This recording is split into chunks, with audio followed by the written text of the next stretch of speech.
Hello again. To this day, my Xpeng G9 video has been my most popular video. Mother of all, how is this even legal? Now the Xpeng employee is taking a wee. Well, I thought they engineered their way out of that. Obviously not. Back to the car. As you can see in the video, I was quite pleased with the car. And since then, the Xpeng employee, Joachim, has claimed that they have made the car even better. So that's the test today. We're gonna find out if these small changes have made the car better or worse. Maybe quite hard to make a car worse. They could have made it into a Chinese fidget spinner or tried to fit it to the European market. Who knows? But let's find out. On the outside, there is nothing new. The car here standing in the rain is obviously looking quite nice, but there's nothing new. Other than the car is now fitted on nice Michelin Pilot Sport EV tires, which is quite an upgrade, I guess. But let's jump straight into the new features. But that means we have to go to the inside. That's nice because it's a bit cold out here. Joining me here in the inside of the Xpeng G9, they have made quite a few changes to the infotainment up here. And let's start with that. Back when I tested the vehicle in the spring of 2023, some things were not totally clear on English. They were quite badly translated from Chinese to English. But now it's all on Danish and it's quite good translated actually. I don't know if it's from English or from Chinese directly, but the menu system and the dock over here have changed a bit to make it even more convenient. Okay, so to begin with, we have the screen obviously to the left here, which is the main screen. And up here to the left side there is the dock. And this dock is new. We've got all the controlling systems for the car, if you push the car obviously.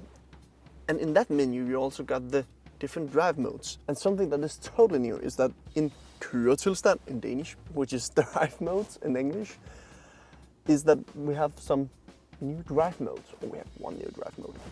This new drive mode is off-road mode. And off-road mode means that the car will raise 100 millimeters from the lowest setting, so it will be like in its highest setting. So the car on its air suspension will rise up to the highest setting and it will stay there at all times. So you can drive along on a mountain road and get more easy over stuff, basically. So, quite cool.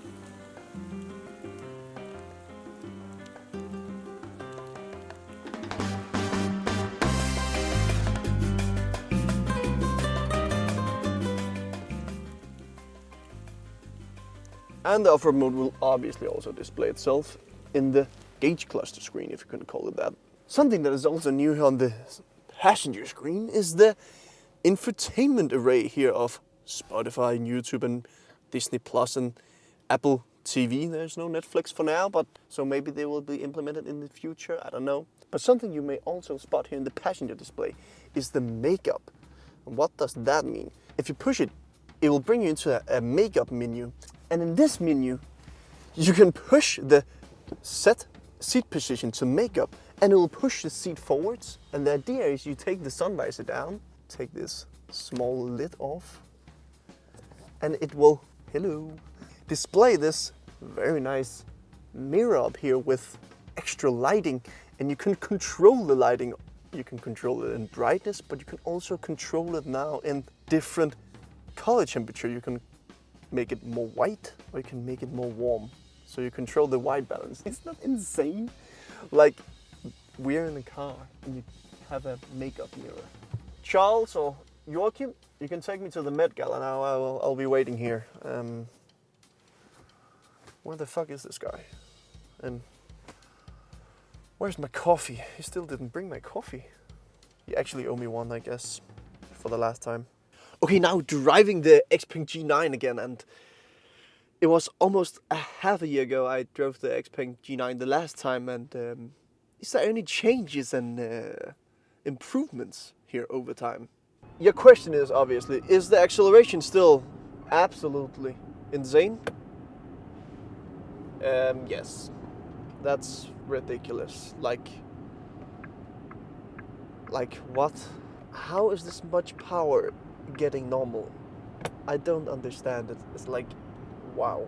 It's like you're driving a bus here, like the size of a huge limousine, stretched and also elevated. And then at the same time you're like, let's give it 1000 brake horsepower and see what's what. And that's this car. Why? But I guess I like it. Something more that is new is the amount of third-party apps that is available here in the menu system. You will see such things as YouTube and Disney Plus and TikTok even, and Instagram and Apple Music and Xplay. For God, who knows what that is. Maybe I should have this mirror on. There was actually a bit of lighting on me. Isn't this better? I guess so. We will keep it on. Can you make me more brown in the skin? Sunburned. Oh, I look nice now. Of course you have all these third-party apps now integrated into the system, and it's very smart. And they are still obviously continuing to update these over the time, so these will be even better in like half a year or maybe a year. But there's still some small mistakes, like you see this Danish word where there's like a G that is supposed to be up here. It's like a smaller thing. But yeah, you will find these small mistakes from time to time, but these small mistakes will obviously get fixed over time. That's quite an easy fix, like with software nowadays. The main thing I noticed is that most of the beeps can be toned down so much so it's no longer really annoying compared to the last time I drove the vehicle.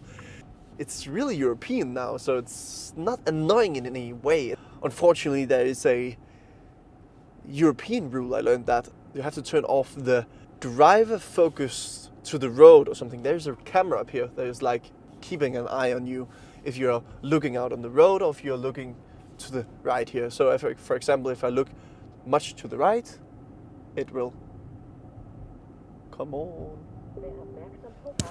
There it will come, the warning, and that warning you can turn off, but you have to turn it off every time you drive, and that's a European rule. So that's a bit annoying, but there's no getting around that. Okay, is there more interesting things here in the displays up here? These are, after all, the heart of this computer, or this car, should I say.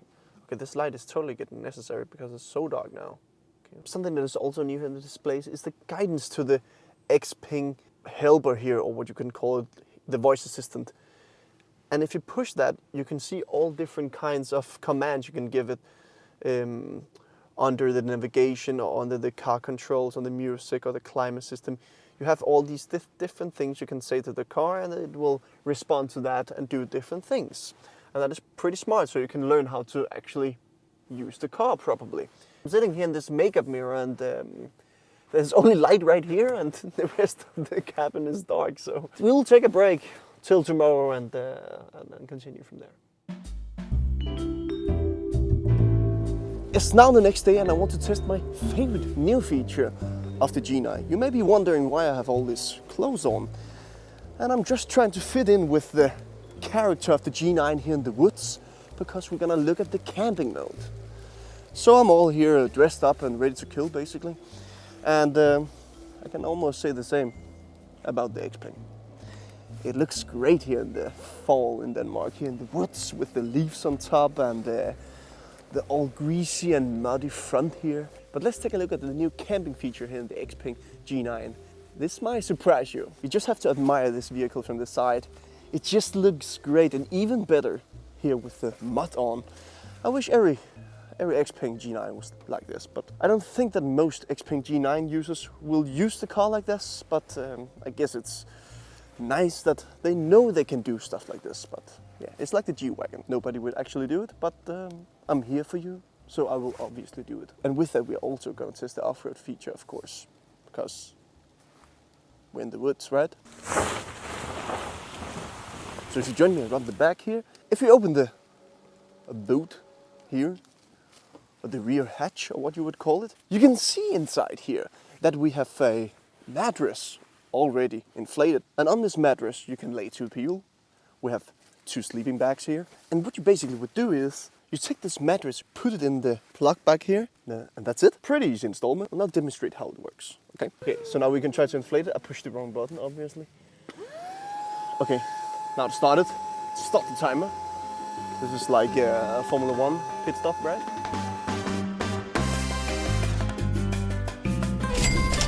So now it's all done and inflated. Very nice looking. Soft. Very nice. And then you can actually use the headrest pillar and just use these as pillows basically. We've now parked on a very level ground here. If the car could level out itself, it could be even more nice, I guess. And we have obviously just put all our bags and crap, and you can put all the headrest stuff and all that beneath the seats. So you have the mattress here on top, and it's basically all flat to the back. It's a very lengthy and comfortable sleeping position. So that's a new camping mode here in the G9. I hope you enjoyed my little outdoor segment here. This cloth is, I should wear this all the time, right? Just for a final touch up, you can see the fishing poles here on top. Pretty great looking. It's just giving the last good theme to all of this. It's just looking great. If you're newly in love or it's nice. You're just gonna follow along, but you basically take the mattress here and fold it back up. You take the top part here, and now you can put this latch through this part, and this fits perfectly up against the rear seats here. So you have like a still quite a good boot back.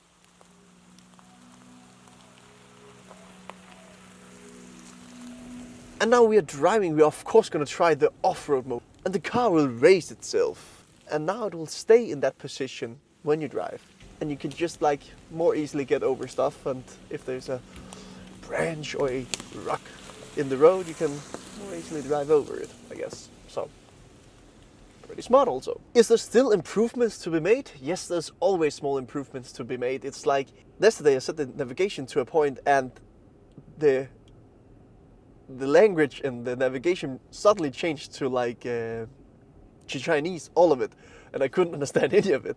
Like everything just like switched to Chinese, and I was like, why does it do that? It doesn't even change back to English, it changed straight back to Chinese. That is like a software glitch for sure that they will change over time also. But it was funny to see how you can trick the system to thinking that you're now Chinese again. Oh, the camera is almost falling off because of the rapid acceleration this car has. Oh, that's not good. Meh.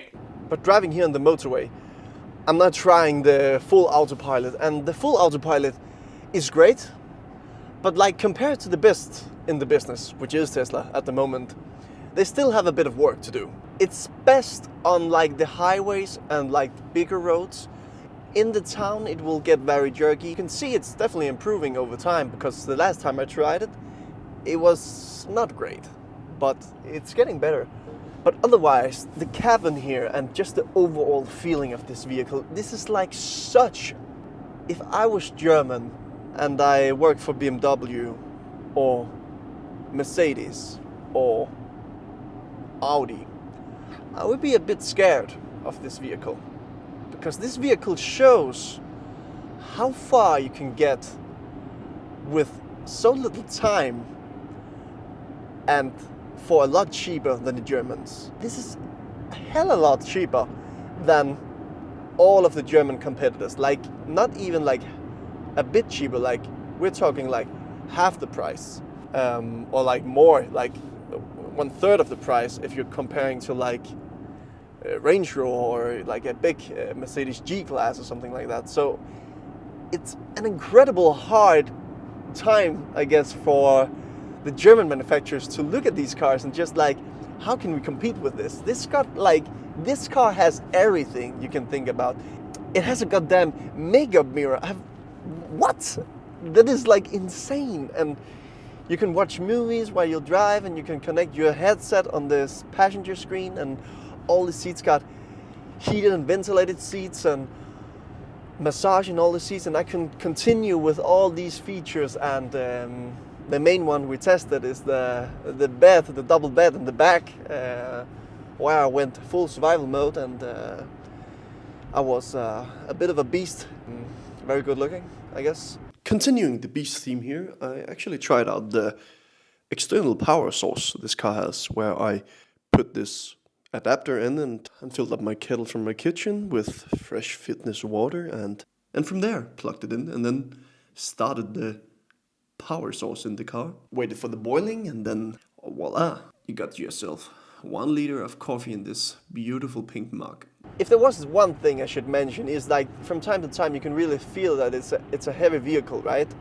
So it will not like turn into like cornering and stuff, obviously not like a sports car, but you can feel it over bumps that this car is heavy. And for that you have to make a really hard suspension, and sometimes going over potholes you can really feel that, and that is something that they could work on for the future. So just the feeling that you know that you have so much power that you can absolutely destroy everyone from 0 to 100. I like having the power, but there is something about the performance that I isn't too keen about. It's definitely the fall off in performance. So when you have like from 100% to like, let's say 50% to be generous here, it's like full performance. You'll get all the 530 horsepower that this car got, or 550, I don't remember totally, but around that. But when you are pushing the vehicle below 50%, it's not the same thing. It's like you're pulling a trailer. Like the car is not the same pace anymore. It's let me get the full power all of the time, not only in like the high percentage or the high state of charge, as you would call it in the EV terminology. Yeah, if you could improve that, I know it's not helping with the range of the vehicle, but when I'm in sport, I just want sport and all of it. So if they could improve that, that could be nice too. I hope you enjoyed the video, and I'll catch you guys in the next episode. Bye.